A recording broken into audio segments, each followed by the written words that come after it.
लाज के बात तो सखी कैसे बताई, देवेला रतिया में धोके दबाई। लाज के बात तो सखी कैसे बताई, देवेला रतिया में धोके दबाई। बहुत लागे कोमल हमर बदनवा सखी रे, बहुत लागे कोमल हमर बदनवा सखी रे। एको दिन नहीं मानेला सजनवा सखी रे, एको दिन नहीं मानेला सजनवा सखी रे।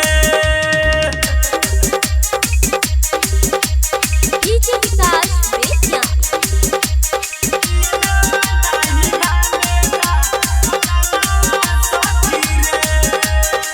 भीतरी ले जाला तो बहुते दुखाला, माना जब करिले तो करे उबाला।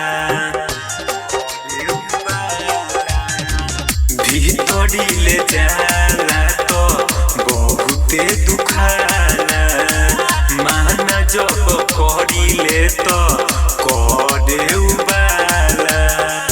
कहते त बहुते हमर गजनवा सखी रे, कहते त बहुते हमर गजनवा सखी रे। एको दिन नहीं मानेला सजनवा सखी रे, एको दिन नहीं मानेला सजनवा सखी रे। डीजे विकास बेतिया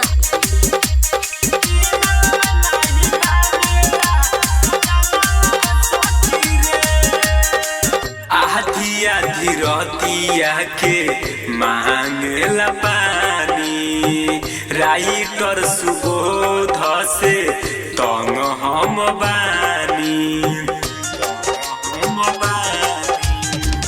आधी आधी रतिया के मांगेला पानी, अभिषेक बेदरदी से तंग हम बानी।